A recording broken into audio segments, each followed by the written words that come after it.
mean? So we're going to get into the, part 2 of this segment. And we're going to talk more sports on this, John. You know what I'm saying? We're going to get into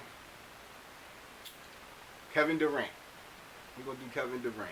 Let's talk Kevin Durant. Because right now, Kevin Durant, he shut the NBA down. Yes, sir. Yes, sir. He woke up one day. Big announcement, and just said he is forcing a trade from the Brooklyn Nets. After just signing an extension, I think, last year. So that's the problem. He got 4 years to play, and now he went out. But this is when you're making millions of dollars, and you really are a player in the league. You can do stuff like this. So the NBA is on freeze. Yeah, but, like, how do you really feel about I was a person when they first signed. I jumped on the bandwagon because you tie Kyrie to Kevin Durant, you think instantly rolling. But then as stories come out about how these guys are off the court, it's like they're goofballs. It's part of my French. They're a little on the weird side, so they don't even prioritize winning basketball games. From what I understand, they're just happy playing basketball. If that's the case, go play for free somewhere. Because y'all signed it for over hundreds of millions of dollars, man. So these teams are now stuck financially to you, and you're not even stuck to you. That's what I got from it. I've been defending these dudes for a couple years now, and I'm off the ship. I'm off the wagon. Y'all goofballs. Me being a Philadelphia 76ers guy, you know what I'm saying? Right. You die-hard Sixers. You die-hard Sixers. Even, I'll tell you straight up, the Sixers is fucking trash. You know what I'm saying? But I ain't rooting for nobody else. You know what I'm saying? There we go. So, me being from Philly and knowing we always had a rivalry with Boston, I think the fans were just looking for a new rivalry. You know what I'm saying?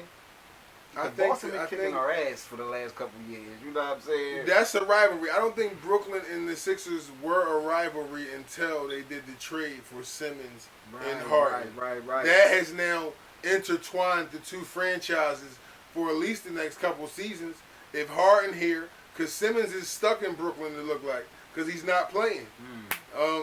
So now they're intertwined. But if Brooklyn loses Durant and Irving, and the Sixers keep Harden, then it's really not a rivalry because the Sixers have the two best players in the rivalry with Embiid and Harden. Yeah, man, it's crazy. Like, this boy Kevin Durant.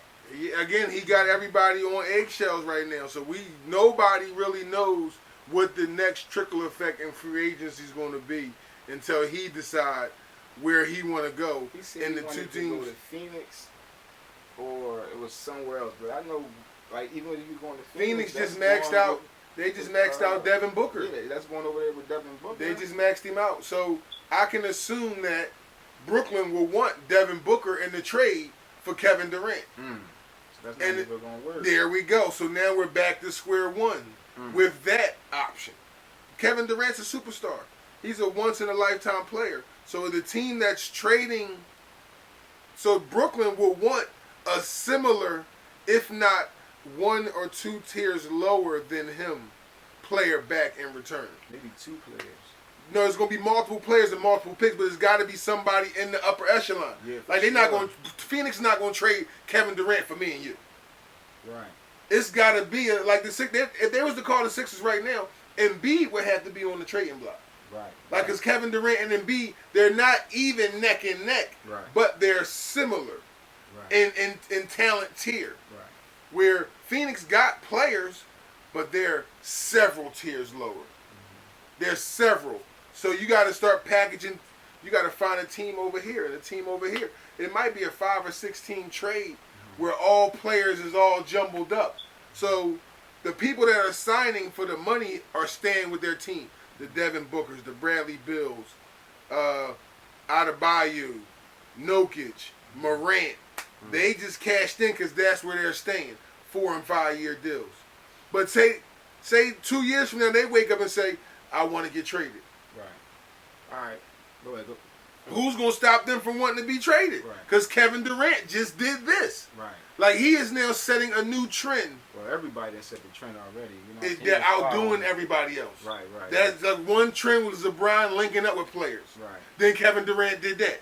Right. Now Kevin Durant just re-signed and say, I want to get out. That's the players have too much power. And from a player's perspective, this is killing the game. I just want to watch 10 guys run up and down the court and play competitive basketball. I don't want to care about what's happening with their contract. I don't even want to know how much money y'all making, to be honest, because I'll never see it. So I don't care about the money. I just want to watch the game. If you guys can make the game better for me, that's all I'm asking. All right. Now, since you said that, do you think